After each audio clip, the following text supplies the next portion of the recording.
ఓం శ్రీ మాత్రే నమః. ఇప్పుడు తెలియజేసే అంశము తొలి ఏకాదశి విశిష్టత ఏమిటి, దీని గురించి తెలియచేయటం జరుగుతుంది క్లుప్తంగా.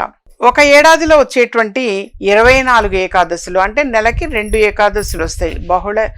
శుక్లపక్ష ఏకాదశి, బహుళ ఏకాదశి, 2 ఏకాదశులు వస్తూ ఉంటాయి. అంటే మొత్తం మీద సంవత్సరానికి 24 ఏకాదశులు వస్తాయి. 24 ఏకాదశుల్లో కూడా ఆషాఢ శుద్ధ ఏకాదశిని తొలి ఏకాదశిగా పిలుస్తారు. దీనినే శయన ఏకాదశి అని అంటారు. హరివాసరం అని, పేలాల పండుగ అని పేరు. పురాణాలను అనుసరించి శ్రీ మహావిష్ణువు క్షీరసాగరంలో శేషతల్పం మీద శయనిస్తాడు. అలా 4 నెలల పాటు ఆయన పడుకొని అక్టోబర్ లేదా నవంబర్ నెలలో వచ్చే ప్రబోధిని ఏకాదశి నాడు తిరిగి మేల్కొంటాడు. ఈ 4 నెలల్ని చాతుర్మాసాలుగా వ్యవహరిస్తారు. ఈ రోజు నుంచి 4 నెలల పాటు చాతుర్మాస దీక్ష ఆచరిస్తారు. ఈ 4 నెలలు స్వామివారు పాతాళ లోకంలో బలి చక్రవర్తి వద్ద కార్తీక పౌర్ణమి నాడు తిరిగి వస్తాడు అని పురాణ గాథ. ఉత్తరాయణం కంటే దక్షిణాయనంలో పండుగలు, పర్వదినాలు ఎక్కువగా వస్తాయి. వాతావరణంలో మార్పులు అధికంగా సంభవిస్తాయి. కాబట్టి ఈ కాలంలో ఆరోగ్య పరిరక్షణ నియమాలు ఆచరించాలి. అందువల్ల ఈ కాలంలో పెద్దలు వ్రతాలు, పూజలు ఆచరించాలని నిర్దేశించారు. ఏకాదశి నాడు ఏం చేయాలి?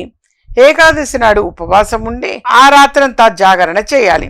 రాత్రి వేళ విష్ణుమూర్తికి సంబంధించిన భాగవతాన్ని చదువుకోవడం, విష్ణు సహస్రనామ పారాయణం చేయాలి.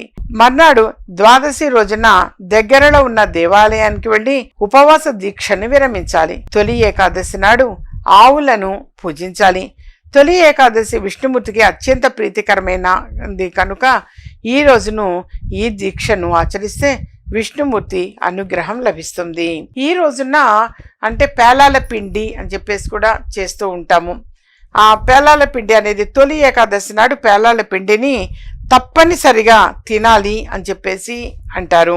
పేలాలు పితృదేవతలకు ఎంతో ఇష్టమైనవి. అందువల్ల మనకు జన్మనిచ్చిన పూర్వీకులను ఈ రోజు గుర్తు చేసుకోవడం మన బాధ్యత. అలాగే ఆరోగ్యపరంగా బయటి ఉష్ణోగ్రతలకు అనుగుణంగా శరీరం అనేక మార్పులకు లోనవుతుంది. గ్రీష్మ ఋతువు ముగిసిన తర్వాత వర్ష ఋతువు ప్రారంభమయ్యే కాలం కాబట్టి శరీరానికి పేలాల పిండి వేడిని కలుగచేస్తుంది. అందువల్ల ఈ రోజున దేవాలయాల్లోనూ ఇళ్ల వద్ద పేలాల పిండిని ప్రసాదంగా పంచుతారు.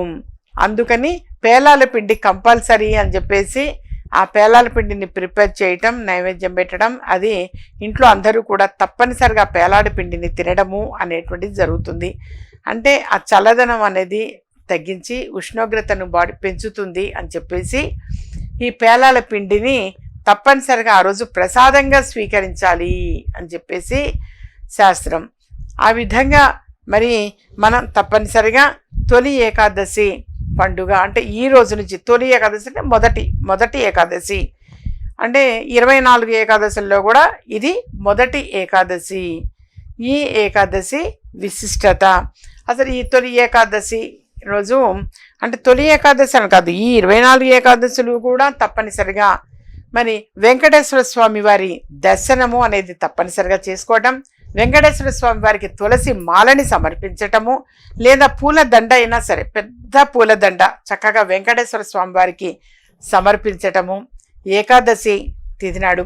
అలాగే విష్ణు సహస్రనామ పారాయణం తప్పనిసరిగా చేయటము చాలా చాలా మంచిది నాన్న. విష్ణు సహస్రనామావళిని చదవడం చాలా మంచిది.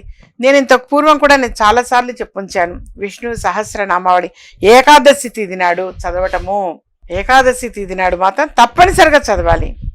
అది 11 సార్లు చదవడం చాలా మంచిది. 11 సార్లు చదవలేకపోతే కనీసం ఒక్కసారైనా సరే విష్ణు సహస్రనామావళిని చదవటం, చక్కగా ఒక పూల దండ అనేది వెంకటేశ్వర స్వామి వారికి సమర్పించటం, పండ్లు నైవేద్యం పెట్టడం, హారతి ఇవ్వడం, ఇది మన గృహంలో అయినా సరే తప్పనిసరిగా ఆచరించాలి నాన్న. మీకు సమయం సరిపోతుంది అంటేరా చక్కగా స్వామివారి గుడికి వెళ్ళి వెంకటేశ్వర స్వామివారి దర్శనం చేసుకోవటం, చాలా పెద్దది మన కంటికి నచ్చినటువంటి పూలదండ అది స్వామివారికి సమర్పించటం, లేదా తులసి మాల అయినా సరే. ఏదో ఫార్మాలిటీకి ఇంత చిన్న తులసి మాల తీసుకెళ్ళి అక్కడ పెట్టడం అనేది మాత్రం కరెక్ట్ కాదు. ఇవ్వదలుచుకుంటే ఆ విగ్రహానికి చక్కగా పూలదండ వేసేటట్టుగా లేదా తులసి మాల అయినా సరే వేసేటట్టుగా పెద్దనిది, చాలా పెద్ద దండ అనేది తీసుకొని వెళ్ళి మరి స్వామి వారికి సమర్పించడం చాలా మంచిది. మన మనసులో ఏంటి, స్వామి నేను నీకు దండ సమర్పిస్తున్నాను, నువ్వు నాకు అండగా ఉండు స్వామి అని మనసులో అనుకోండి. స్వామి నువ్వు నాకు అండగా ఉండాలి, నేను నీకు దండ సమర్పిస్తున్నాను అని దాని అంతరార్థం. తప్పనిసరిగా నాన్న ఆ రోజు ఒకవేళ విష్ణు సహస్రనామాలు చదవలేకపోతే ఓం నమో నారాయణాయ, ఓం నమో నారాయణాయ, ఇది అష్టాక్షరి మహామంత్రమైనా సరే తప్పనిసరిగా మీరు చదవండి. కనీసం 108 సార్లు ఆ జపం అది ఆచరించడం చాలా చాలా మంచిది. అన్ని కష్టాలు కూడా దూరమైపోతాయి. సో ఈ అష్టాక్షరి మహామంత్రాన్ని 108 సార్లు జపించటం చాలా చాలా మంచిది.